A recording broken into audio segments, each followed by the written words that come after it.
I'll tell you, sorry, the first thing I have to understand is time doesn't work the way I think it does. You can call me Rocco, someone was talking to you, what to call it. Continuing with our Antichrist series. Gonna hop over to, alright, so, doom, doom, doom. So, we talked about the Man of Sin previously. And so three other images associated with the Antichrist are the little horn in Daniel's final vision, the Man of Sin in Paul the Apostle's second epistle to Thessalonians, and the Beast of Sea in the Book of Revelations. So I'm going to cover the little horn in the specific episode, which is brought about. It talks about it like in the Antichrist article. It talks about it being in chapters 10 through 12, but it actually appears, I guess, in chapter 7. So Daniel 7, 7th chapter of the book of Daniel, tells Daniel's vision of the four world kingdoms replaced by the kingdom of the saints, or the holy ones, the Most High, which will endure to forever. Four beasts come out of the sea, the Ancient of Days sits in judgment over them, and one like a son of man is given eternal kingship. An angelic guardian interprets the beasts as kingdoms and kings, the last of whom will make war on the holy ones of God, but they will be destroyed, and the holy ones will be given eternal dominion and power. On a quick note, I'll just give you a run through of the chapters of the book of Daniel. Chapter 1 is Introduction into Babylon. Chapter 2 is Nebuchadnezzar's Dream. Chapter 3 is the Fiery Furnace. Chapter 4 is Nebuchadnezzar's Madness. I guess he turns into a beast of some kind. 5 is Belshazzar's Feast. 6 is Daniel in the Lion's Den. I'm guessing that's actually... I think that's actually Babylon and Nebuchadnezzar, I think. Then there's chapter 7, the four beasts, which we're on right now. Chapter 8 is the ram, he goat, and horn. Chapter 9 is 70 weeks, and chapters 10 through 12 are Daniel's final vision. There's also Song of the Three Children, Susanna and the Elders, and Bel and the Dragon, which are additions to Daniel. The last two being actual additional, considered additional chapters.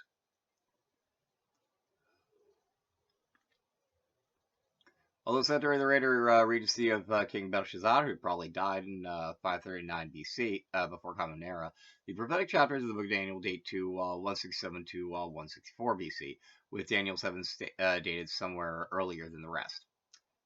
Is an apocalypse or revelation? Important note, apocalypse literally means revelation. A literary genre in which heavenly reality is revealed to a human recipient. It is also an eschatology, a divine revelation concerning the moment in which God will intervene in history to usher in the final kingdom. Oh, interesting.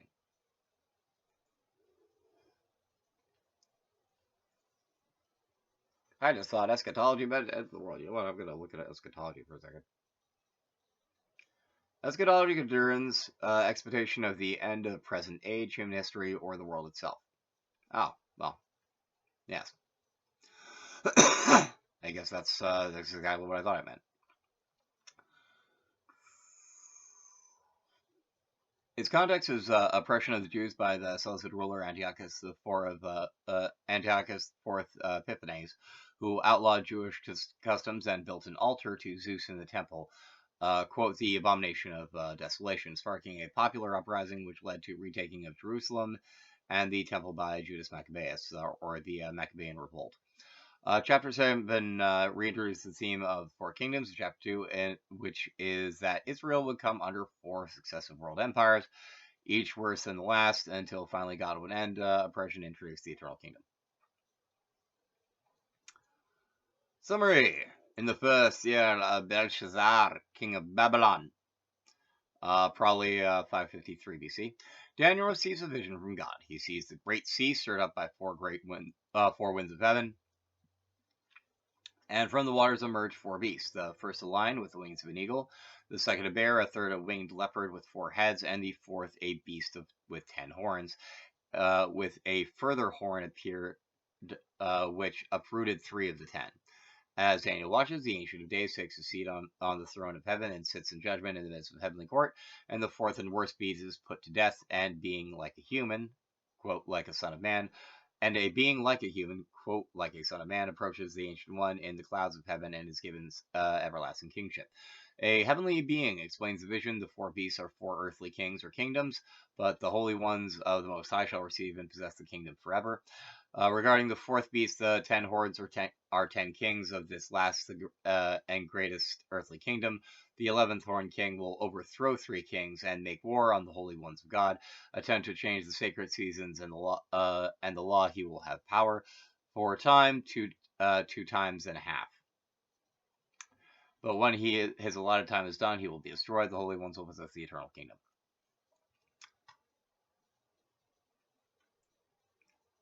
Structure and composition, Book of Daniel and structure. So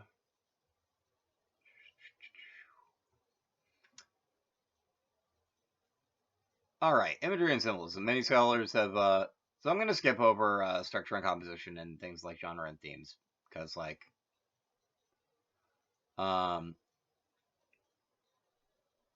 they're probably not irrelevant, but I don't feel like covering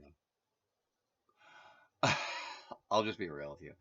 Many scholars have accepted the view that the imagery of Daniel 7 comes ultimately from the Canaanite myth of Baal battle with Yamim, Sieg, symbolic of chaos. Although no exact prototype for imagery exists, there are a number of parallels with the extant myth.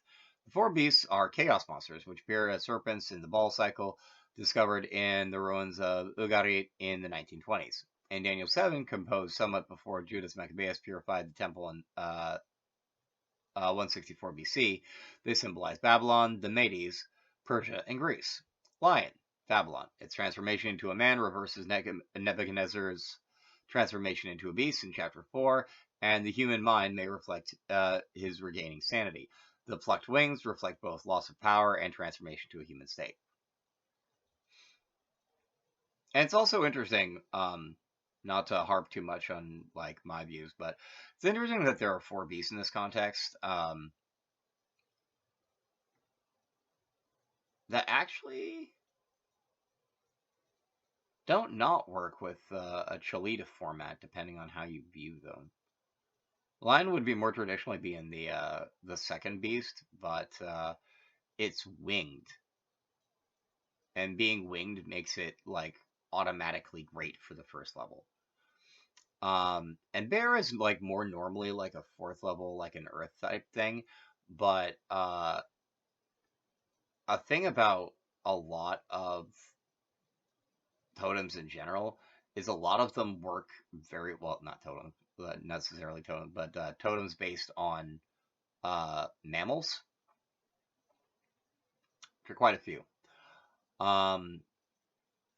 While they usually have other elemental associations, they always align with fire. They just do, because of the nature of like spirit and the soul.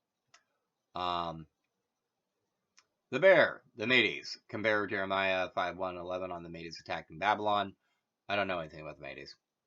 The Medes were an ancient Iranian people who spoke the Median language, and who inhabited an area known as Media between western and northern Iran. Around the 11th century BC, they occupied mountainous region, northwest Iran, and northeast. Okay, yeah. All right, they're a specific Iranian people. The leopard, Persia. Four heads may reflect the four Persian kings of Daniel 11:2-7. And fourth beast, the Greeks, particularly the Seleucids of Syria. The 10 horns that appear on the beast is a round number standing for the Seleucid kings between Seleucus the First, the founder of the kingdom, and Antiochus Epiphanes, comparable to the feet of iron and clay in chapter 2 and the succession of kings described in chapter 11. The little horn is Antiochus himself. The 3 horns uprooted from the little horn reflect the fact that Antiochus was fourth in line of the throne and became king after his brother and one of his brother's sons were murdered and the second son exiled to Rome. Antiochus was responsible only for the murder of one of his nephews, but the author of Daniel 7 holds him responsible for all. Antiochus calls himself Theosis Epiphanes, God manifest, suiting the arrogant speech of the little horn. And that's the thing about, like, the little horn is, actually, how much time do I have? See if I have time. Okay. I do not have enough time to get into the final vision of Daniel, but yeah, that's the thing about like the little horn. The little horn is all about that Garba. Like he literally set himself up in the temple, and I. So the thing about the abomination of desolation, which was set up by Antiochus, as far as I can tell, is involves the ending of the animal sacrifices in the Jewish temple uh, to Yahweh, and setting up of a temple to do them instead to Zeus, which is well rude, intentionally rude, but it's just how it is. It happened, and the reason it's called the abomination of desolation is because it's an abomination that brought about a curse of desolation by halting the Jewish sacrifices, at least in theory. And that's kind of just like how the story went, I guess. Um, and it might have actually been how, at least in some degree, history went, because pretty sure Antiochus actually may have halted those sacrifices. I'd actually have to look up Antiochus to find out, more about him, because the thing about Bible stories is that like some of them are actually based on real events, um, because they were written by people who went through history, and like some of the stories are formed on the core premise of like the authors living through times of persecution. So like there's that, which is a large portion of where like the whole Antiochus thing comes from, because I'm pretty sure Antiochus was a real king. I will look that up. I just haven't looked it up yet. And that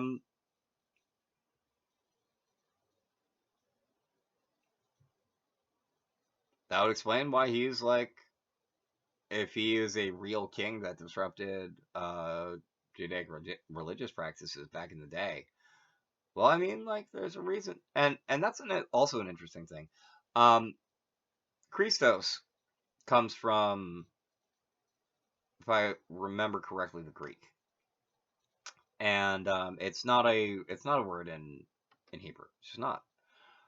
Um, but the core notion of Jesus Christ as a savior comes from the, if I understand it correctly, Hebrew concept of a Messiah, or a divine messenger.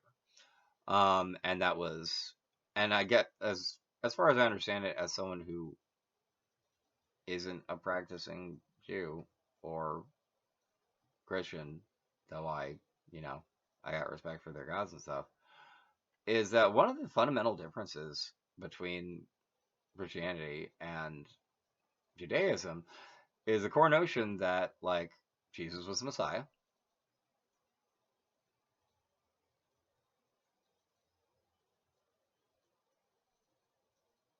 and that's it. And as far as Jewish people are concerned, it's like, nope, we're still waiting for our Messiah. We're still waiting for our promised one. It wasn't Jesus. Sorry, Christians. Yet again, I have the capacity to be wrong, but which is why it's interesting that there's a lot of messianic. Which actually it's not even interesting. It explains why there's a lot of messianic information about like Antichrist figures before what we popularly understand as Jesus Christ's arrival around like, 0-ish to 33 BC. I mean, like they're like 33 BC to like 0 AD or something like that. Because like all of what I'm talking about was dated to well before he came around. So there's a whole lot of Antichrist stuff before Jesus showed up. And I don't know how much Antichrist stuff showed up after. I haven't really looked into it. Anyway, thank you for watching. Please feel free to like, share, comment, and subscribe.